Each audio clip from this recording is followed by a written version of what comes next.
우리 다시 한번 서로를 축복하는 시간을 가지면 어떨까 싶은데요. 우리 서로 메리 크리스마스 하고 서로를 함께 축복하면 어떻겠습니까? 다 같이 메리 크리스마스.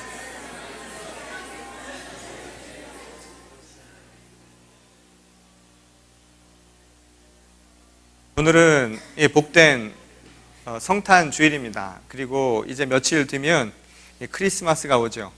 매년 성탄이 다가오고 매년 성탄을 맞이하면서도 또 그것을 맞이하는 마음이 날마다 항상 같은 것은 아닙니다. 그러나 변하지 않는 사실은 분명히 있죠. 그것은 무엇인가 하면 바로 성탄의 의미 가운데 우리를 찾아오신 그리스도 예수, 그리고 그를 통해서 우리를 구원하시겠다라는 복음의 약속입니다. 오늘 그 약속은 영원히 변치 않으리라 믿습니다. 그리고 그것을 통해서 우리 모두가 구원의 기쁜 소식을 나누는 이 시간이 될 수 있기를 주님의 이름으로 간절히 축원합니다. 제가 지난주에 우리 연합 속회를 하는데 내년도 우리 연합 속회 무슨 목표나 무슨 결단 같은 거 있으십니까? 하고 이야기를 했더니 우리 젊은 새소망팀에서는 그렇게 얘기를 하시더라고요. 내년에는 출산을 열심히 하겠습니다. 그래서 아이들을 하나씩 더 낳는 역사를 통해서 교회 자체 부흥도 이루고 그리고 생명의 기쁨도 나누겠다. 그랬더니 또 우리 어르신들이 또 뒤질세라 비록 우리의 몸은 지금 출산을 할 수 있는 상황은 지났지만 우리 자식들을 통해서 한번 출산의 기쁨을 맺어보겠노라고 손자 손녀도 함께 출산의 그 기쁨을 그리고 그 영광을 누려보겠노라고 그렇게 결단을 하셨는데 내년 한 해에는 이 생명의 기쁨이 소리가 넘쳐나는 교회가 되었으면 좋겠습니다. 이 생명의 소리가 있는 곳에는요 항상 이 기쁨이 넘쳐나기 마련입니다. 오늘 이 성탄의 주일도 마찬가지죠. 이 성탄이라고 하는 것은 바로 새 생명을 우리에게 안기신 역사적인 사건입니다. 한 사람으로 인해서 우리에게 죄가 들어온 것처럼 한 사람으로 인해서 우리에게 구원의 역사가 이루어진다라고 이야기합니다. 오늘 그 구원의 역사가 바로 그 생명을 통해서 일어나는 겁니다. 그래서 우리에겐 기쁨인 것입니다. 그런데 오늘날 우리가 살아가는 이 시대를 바라보면 다만 그런 것만도 아니다라는 생각을 여러 번 해보게 됩니다. 여러분, 성탄절 하면 떠오르는 게 뭡니까? 크리스마스 하면 떠오르는 게 뭐가 있습니까? 제가 어제 설문조사한 결과를 이렇게 찾아보니까 아마 2011년도, 10년도, 그리고 금년도 이렇게 3년에 걸쳐서 아마 조사를 한 것 같은데요. 이 사람들에게 성탄절, 크리스마스 하면 떠오르는 그 날의 이미지가 무엇인가 했더니 1위가 뭔 것 같으세요? 성탄절 하면 무슨 날인 것 같으세요? 1위는 데이트하는 날이랍니다.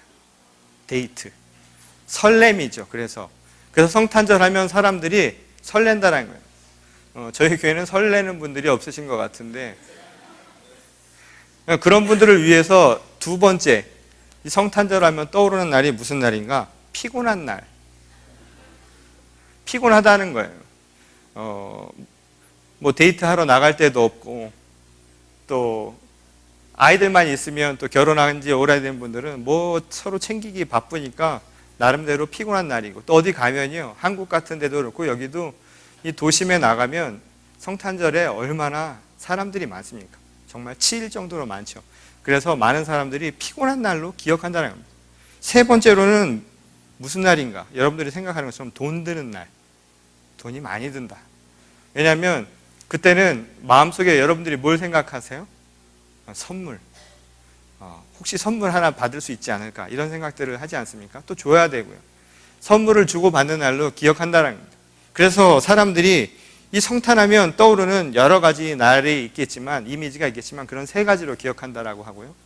그리고 또 이런 질문들이 있습니다. 성탄하면 떠오르는 것들을 한 세 가지만 대보십시오.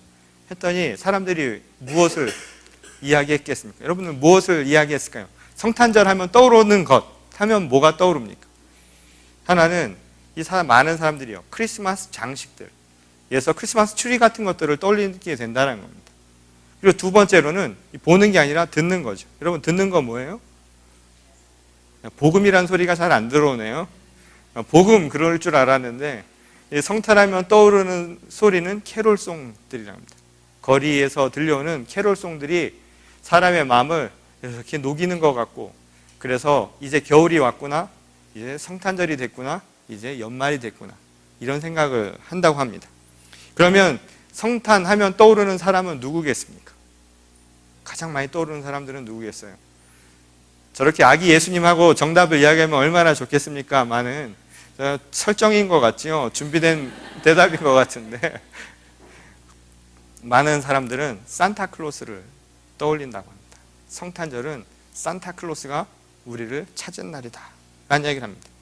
왜 그럴까요? 산타클로스가 선물을 가져다 주기 때문이죠. 애나 어른이나 선물 주면 좋아하는 거죠. 그런데 참 재밌는 게 말이죠. 이 설문조사에서 무슨 조사를 했냐면, 그러면 선물 중에 가장 받고 싶어 하는 게 뭡니까? 라고 물었다고 합니다. 가장 받고 싶은 게 뭐세요? 여러분들은? 응? 캐시. 실제로 직장인들을 대상으로 했을 때 가장 받고 싶은 선물 1위가 캐시, 돈이 맞습니다. 많은 사람들이 돈이 제일 좋다라고 이야기를 했다는데요. 선물로는 여성들은 무엇을 얘기했을까요? 왜 그런지 모르겠어요. 백이 이렇게 좋은가 봐요.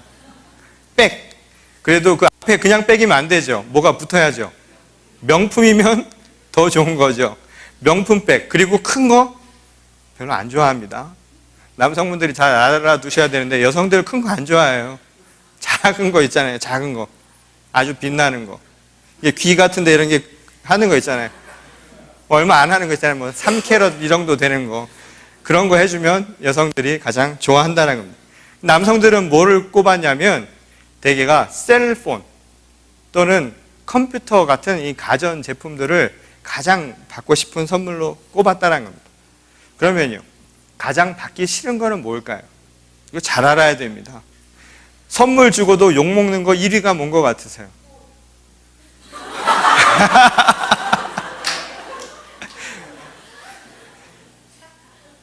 이 꽃이라고 대답하는데 벌써 이 뭔가 이 가슴속에 맺힌 게 많은 것 같은데 저희가 그거를 미리 알았으면 저도 그렇게 미움받거나 그런 일이 없었을 텐데, 이 꽃이 남자 여자 통틀어서 가장 받기 싫은 선물이 바로 꽃이라고 합니다. 꽃 뭐 했을 거예요? 꽃 쓸 데도 없고 말이죠. 예?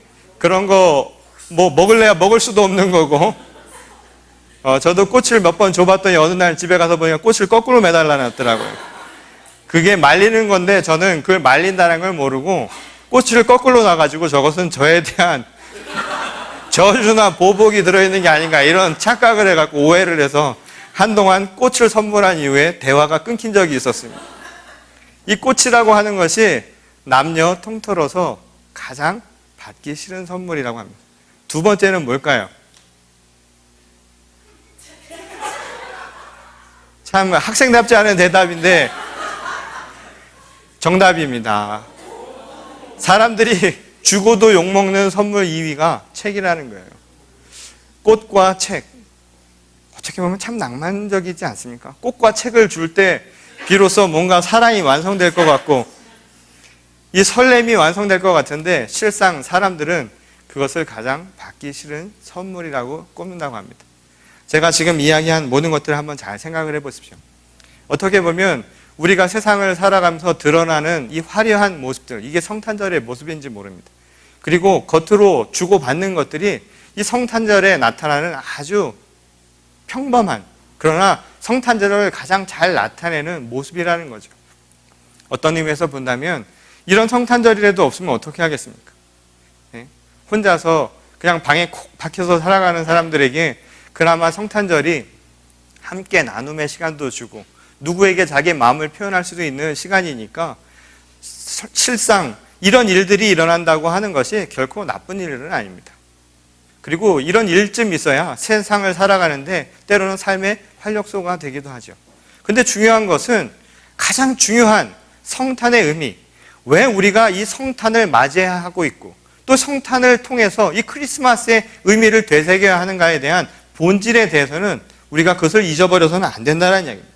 곧 진정한 성탄의 의미, 그 너머에 있는 성탄을 통해서 우리가 받는 선물은 과연 무엇인가? 그리고 그 선물을 통해서 우리가 얻는 것은 과연 무엇인가? 라고 하는 것에 대해서 우리는 한 번쯤 깊이 생각을 해봐야만 한다는 것이죠.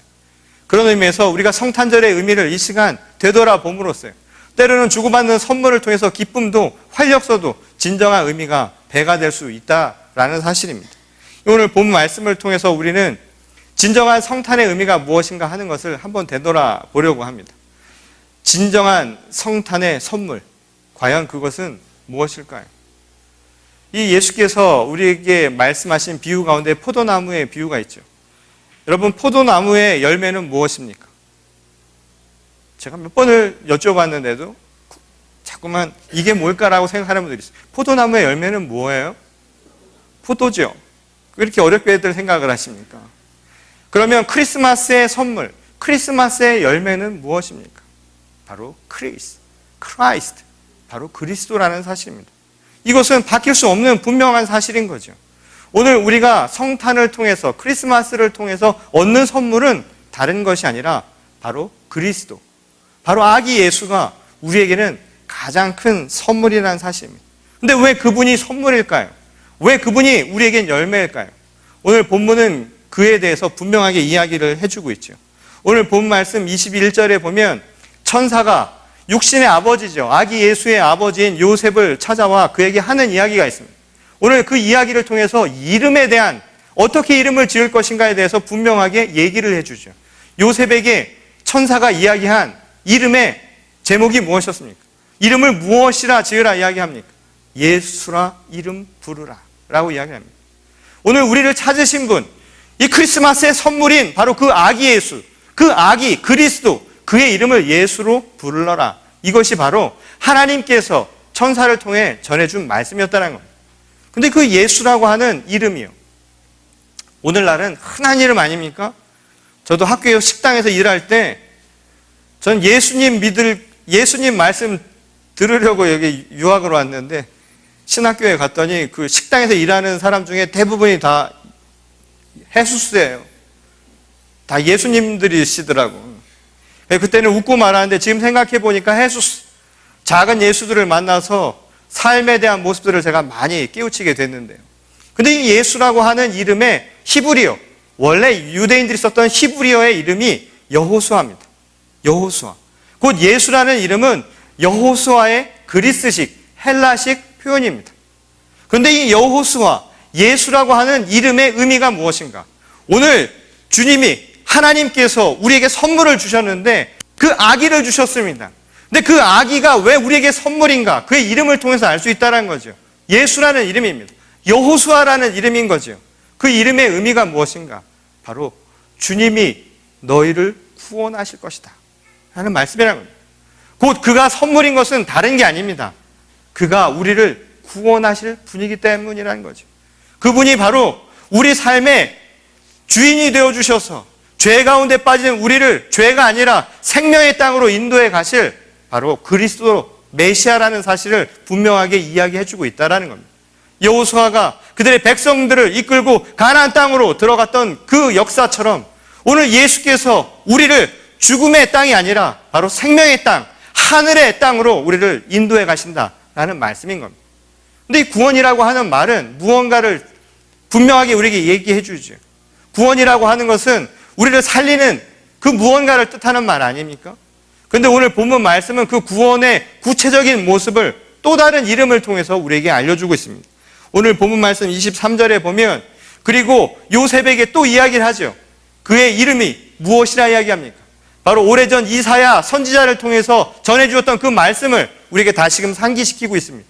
그의 이름을 임마누엘이라 하여라 라는 이야기입니다. 여러분, 임마누엘이라고 하는 말의 뜻이, 의미가 무엇입니까? 바로 하나님이 우리와 함께 계신다라는 말씀입니다. 하나님이 우리와 함께 계십니다. 그렇게 믿으신가요? 여러분, 성탄의 기쁜 소식은 바로 하나님이 우리와 함께 계신다라는 약속입니다. 우리 서로 앞뒤 양옆으로요, 우리 같이 한번 인사 나눠보면 어떨까요? 주님이 당신과 함께 하십니다. 우리 서로 한번 인사해 보시기 바랍니다. 주님이 당신과 함께 하십니다. 임마누엘 하나님입니다. 그런데 이 이름이, 임마누엘이라고 하는 이 이름이 우리에게 왜 중요하냐? 그분이 선물이 되는 것을 분명하게 예시해 준다는 얘기입니다. 그분은 구원의 하나님입니다. 예수를 통해서 하나님은 우리를 살리시겠다라고 약속을 하신 거죠. 근데 그의 이름을 임마누엘이라고 하는 까닭이 무엇입니까? 하나님이 너희와 함께 한다는 일종의 언약이고 약속이죠. 그게 무엇입니까? 바로 구원을 뜻하는 말입니다. 구원은 무엇을 의미하는가? 다른 게 아닙니다.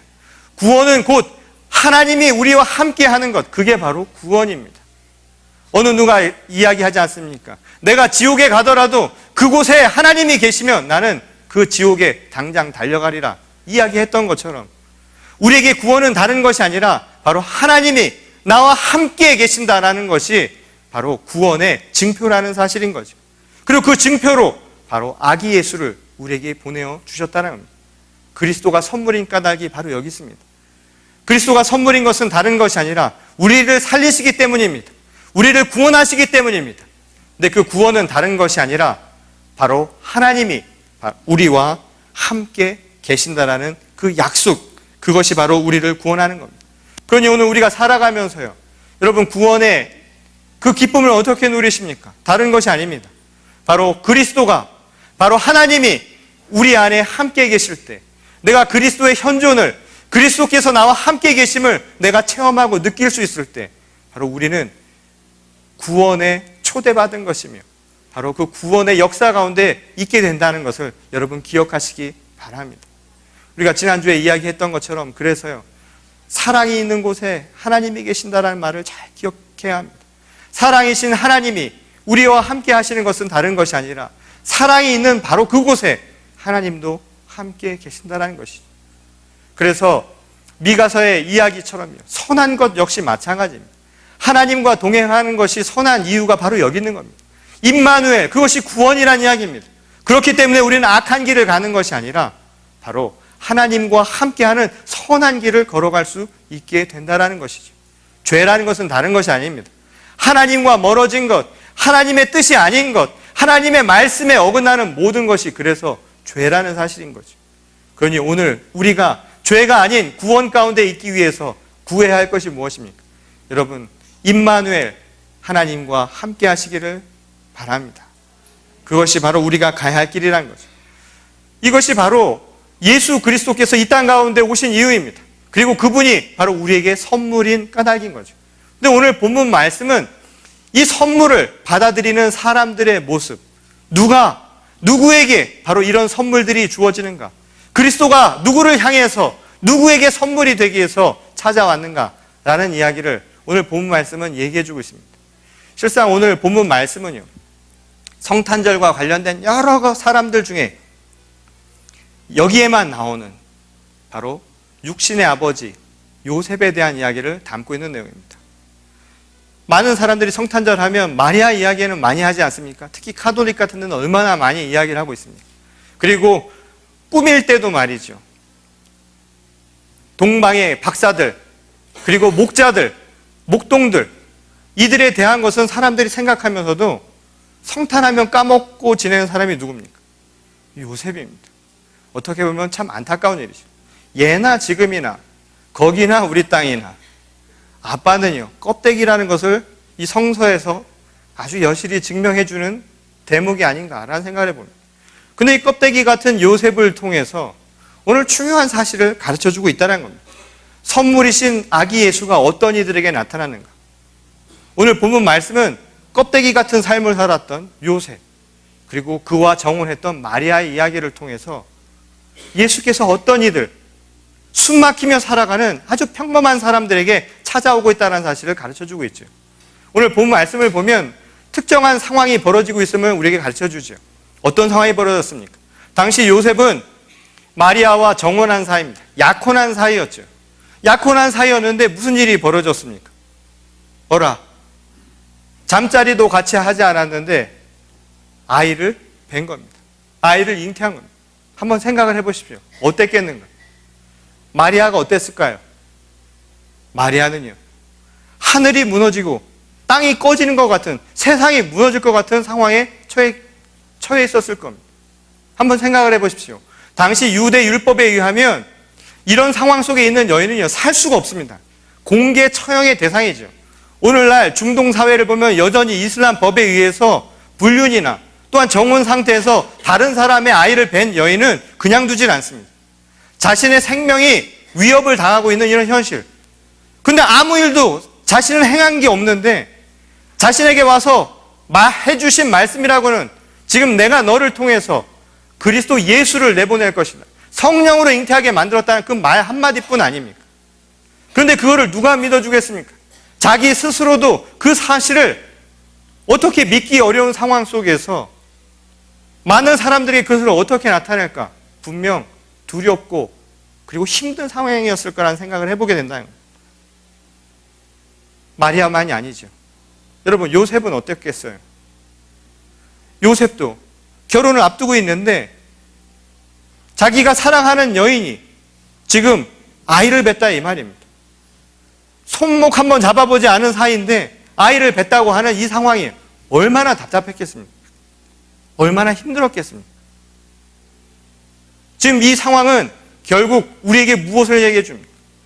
이 마리아나 요셉은요, 직업이나 그리고 당시 이 세상 속에서 가장 낮은 자, 가장 비천하고 일반적으로 눈에 띄던 사람들이 아니라 늘 볼 수 있었던 사람 가운데 평범한 사람들입니다.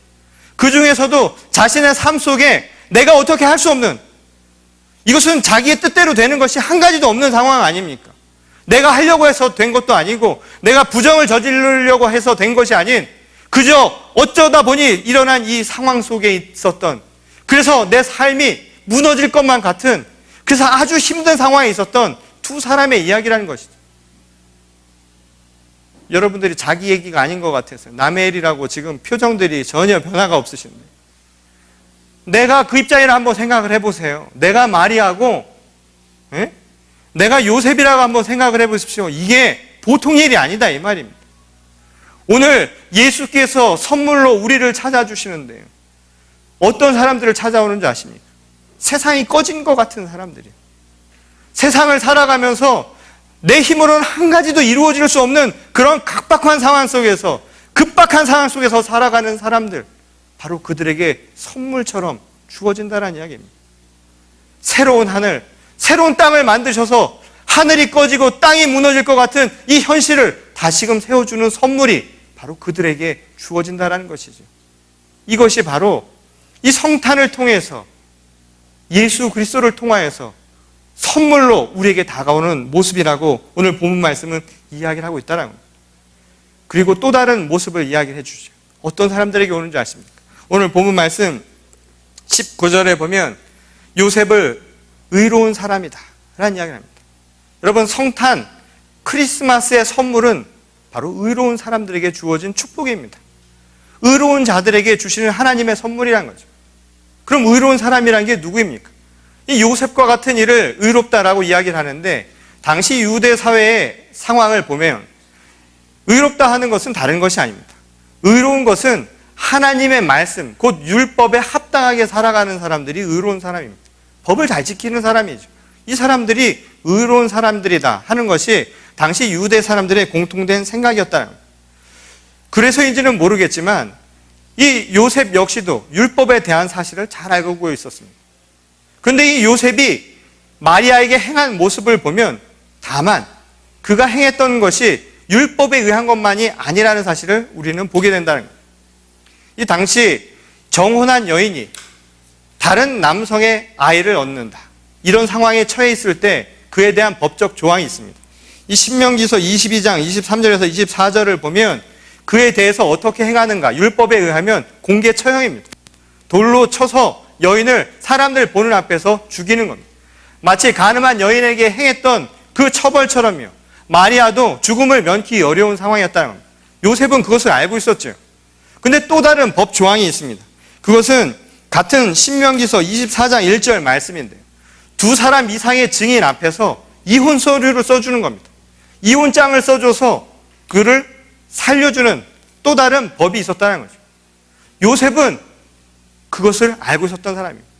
의롭다 하는 것처럼 어떻게 보면 법을 잘 알고 있었던 사람이었죠. 그런데 요셉은 첫 번째 법을 선택하지 않고 두 번째 법을 선택하죠. 오늘 본문 말씀에 보면 요셉이 행한 모습이 이렇게 나옵니다.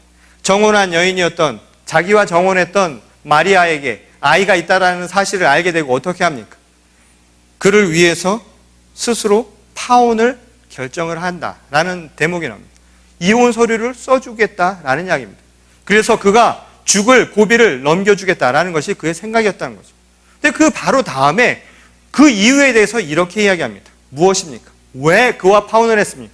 바로 여인의 수치를 당하게 하지 않기 위해서다라고 이야기합니다. 대부분의 경우 당시 법은요, 여인에게 수치를 주기 위해서 그를 처벌하는 것이었습니다.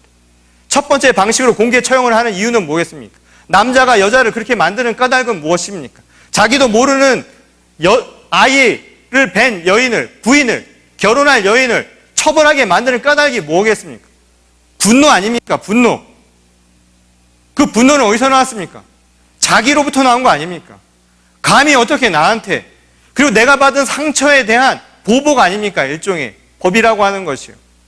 그런데 자기를 중심으로 생각한 것이 아니라 요셉은 결국 무엇을 선택했냐면 내 수치가 아니라 사랑하는 여인의 수치를 모면하기 위해서, 그것을 막기 위해서 이혼장을 써주는 것, 파혼하는 길을 차라리 택하겠다라는 이야기를 했던 것이죠. 이게 바로 성경에는요, 그를 의로운 사람으로 봤던 까닭이라는 겁니다. 그런데 또 다른 근거, 이를 통해서 예수 그리스도를 통해 주시는 선물의 의미를 알려주는 또 다른 근거가 있습니다. 이 요셉이라고 하는 이름입니다. 이 요셉이라고 하는 사람의 이름의 의미가 무엇인가 하면 더한다는 뜻입니다. 더해준다. 애드한다는 겁니다. 과연 요셉에게 더한 것은 무엇일까요? 이 재미있는 것은 오늘 본문 말씀에 나오는 이 말들의 표현인데요. 그를 의로운 사람이라고 표현했죠. 이 의롭다라고 하는 말의 헬라어 표현이요, 무슨 의미냐 하면 순종한다라는 의미를 담은 말입니다. 순종한다. 곧 요셉은 순종하는 사람입니다. 근데 그 요셉은 어떤 사람이냐면 더한 겁니다. 누가 더했습니까? 하나님이 더했다라는 겁니다. 근데 그가 왜 의로운 사람이냐 하면 무언가에 순종을 했기 때문입니다. 그가 순종한 것이 무엇이었습니까? 많은 사람들이 당시에는 의롭다 하는 것을 율법에 나와 있는 법 조항을 지키는 것, 그게 의롭다라고 생각을 했던 겁니다. 그리고 그 의롭다 하는 것을 선택을 해서 아마 자신의 여인을 선택을 하게 된다면 죽음 말고는 결코 그 여인이 맞이할 수 있는 것은 없었던 거죠. 그런데 요셉이 선택한 것은, 그래서 그가 순종했던 것은 단순히 법을 통해서 사람에게 죽음과 그에게 징벌을 주고 그리고 자신의 마음을 아프게 했던 것에 대한 보상을 얻고자 했던 것이 아니라 그가 선택한 것은 무엇이었습니까? 바로 그를 아끼는 마음이죠. 오늘 요셉을 통해서 하나님이 의롭다 하신 까닭은 법을 잘 지키기 때문이 아니라 그에게 더한 그 무언가 때문이라는 사실을 우리에게 가르쳐준다는 겁니다. 그에게 더한 것은 무엇이었습니까? 바로 자비라는 겁니다. 바로 사랑이라는 것이죠. 오늘 드러나는 것이 아니라 우리의 마음속에 더 귀한 것을 하나님은 담아주셨다라는 이야기입니다. 그것을 담아주시기에 이 땅 가운데 우리에게 보내신 분이 누구십니까? 바로 예수 그리스도라는 것이죠. 오늘 세상은 우리의 잘잘못을 법으로 또는 또 다른 심판으로 서로를 징벌하고 서로를 정죄하는 것이 우리들의 삶입니다. 그런 현실 속에서 요셉과 같이 우리에게 새 생명을 안겨주셨는데 그 새 생명은 무엇인 줄 아십니까? 눈에 보이는 것으로 살아가는 것이 아니라 자비라고 하는 것, 사랑이라고 하는 것을 우리에게 더해 주셨다라는 겁니다. 그분이 바로 그리스도 예수시라는 거죠. 오늘 임마누엘, 우리를 찾아주신 구원의 하나님 예수 그리스도는 바로 우리를 그렇게 찾아오셨습니다. 세상이 무너질 것 같이 고통스럽게 살아가는 평범한 사람들, 내 능력으로는 한 가지도 행할 수 없을 그런 고통 속에서 살아가는 연약한 사람들에게 선물로 부여된 하나님의 축복입니다. 그리고 또 다른 사람들은 바로 그것을 믿고 순종하며 우리의 삶 속에서 임마누엘 하나님을 실천하며 내가 사랑을 우리 삶 가운데 더하는 사람들에게 주님은 선물로 찾아오셨다는 이야기입니다. 오늘 성탄의 의미, 우리가 잊고 지냈던 성탄의 의미가 무엇인지 여러분 생각하시겠습니까? 오늘 성탄은 특정한 사람들에게 주어진 특권이 아닙니다. 성탄은 우리 모두에게 어찌 보면 세상이 무너질 것 같아서 솟아날 구멍도 없을 그런 현실 속에서 주님은 우리에게 새로운 하늘과 새로운 땅을 만드시기 위해 보내주신 주님의 선물입니다. 그리고 그것을 통해서 우리 모두가 의로운 자, 곧 하나님의 사랑을 함께 실천하며 살아가는 주님의 축복된 사람들로 우리를 초대하고 있다는 사실입니다. 성탄의 이 의미를 기억하시기 바랍니다. 그리고 오늘 우리가 이 성탄의 의미를 따라서요, 하나님의 말씀대로 하나님의 사랑을 함께 나누는 그래서 주님의 손과 발이 될 수 있기를 바랍니다. 그리고 말씀하지 않습니까? 포도나무의 열매는 바깥에서 맺어지는 게 아닙니다. 포도나무의 열매는 나무 안에서 맺어지는 열매인 거죠. 오늘 우리 안에 먼저 열매가 맺어질 수 있기를 바랍니다. 선물은 바깥에 있는 무엇이 아니라 바로 우리 안에 열매가 있습니다. 구원의 열매, 그리고 내 삶이 변화되어서 성화된 주님의 자녀로 살아가는 그 열매, 그리고 그것을 통해서 세상 속에서 서로를 섬기며 사랑할 수 있는 사랑을 더하는 것, 이것이 바로 우리에게 주신 하나님의 진정한 선물임을 여러분 믿고 또 그것을 실천하는 주님의 귀한 자녀들이 될 수 있기를 바랍니다. 그래서 내년에는요, 꽃을 받아도 마음이 상하는 일이 없으시길 바랍니다. 책을 받아도 이것이 다 나에게 뼈가 되고 살이 되는 축복의 선물임을 기억하시고 그에 더해서 사랑을 나누는 저와 여러분 모두가 되시기를 주님의 이름으로 간절히 축원합니다. 우리 다 같이 기도하겠습니다.